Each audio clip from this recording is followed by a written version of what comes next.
अपने पिछवाड़े के एवियरी में दादाजी पक्षियों की चहचहाहट और छोटे जानवरों की चंचल हरकतों से घिरे हुए हैं। सूरज की किरणें छनकर आ रही हैं, जबकि दादाजी प्यार से एक कबूतर को दाना खिला रहे हैं। उनके होठों पर एक प्यारी सी मुस्कान है। उनकी आंखें गहरे स्नेह से भरी हुई उनकी देखभाल में मौजूद जीवों से गहरे जुड़ाव को दर्शाती हैं। हलचल भरे रास्ते के बीच दादाजी की दयालु आंखें एक दयनीय छोटे लाल बंदर टोटो पर पड़ती हैं, जिसे एक जीभ से बांधा गया है।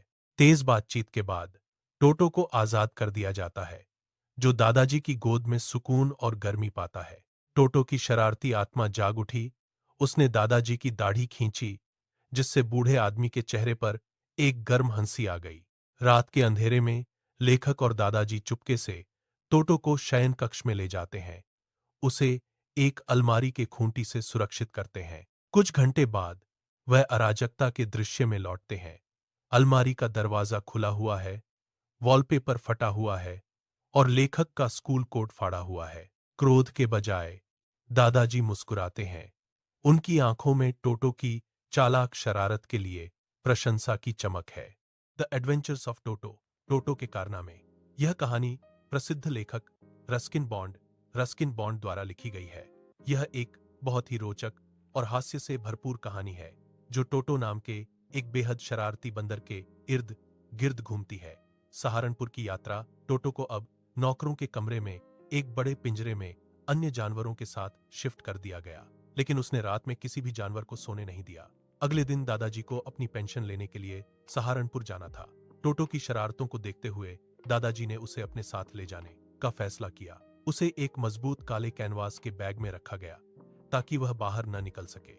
लेकिन सहारनपुर स्टेशन के railway turnstile ticket checking gate पर टोटो ने अचानक बैग से अपना सिर बाहर निकाल लिया और टिकट कलेक्टर को देखकर एक बड़ी सी मुस्कान दी। टिकट कलेक्टर डर गया, लेकिन उसने टोटो को कुत्ता मान लिया और दादाजी को टोटो के लिए 3 रुपए का टिकट लेना पड़ा। नाना गधे के साथ झगड़ा। अंततः दादी माँ ने टोटो को स्वीकार कर लिया। इसके बाद टोटो को घर के स्टेबल में नाना नाम के पारिवारिक गधे के साथ रखा गया।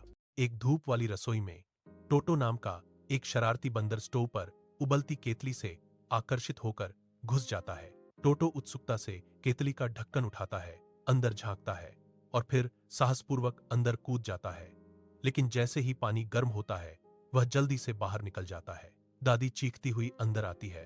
वह डरे हुए, लगभग उबले हुए टोटो को केतली से बाहर निकालती है। उसकी आंखें डर और शरारत से चौड़ी हो जाती हैं। एक शानदार पुलाव व्यंजन सुगंधित मसालों से भरपूर भोजन की मेज पर सजी है, जो परिवार के दावत का इंतजार कर रही है। अचानक शरारती टोटो फुर्तीले हाथों से पुलाव के मुट्ठी भर दाने झपट लेता है। उसकी आंखें शरारत से इधर उधर दौड़ रही होती हैं। दादी हांफते हुए कहती हैं, टोटो, तुम क्या कर रहे हो?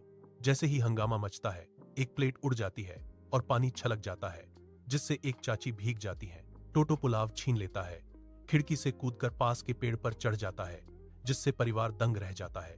एक डाल पर बैठे टोटो शरारती मुस्कान के साथ पुलाव खा रहा है, जबकि परिवार नीचे से असहाय होकर देख रहा है।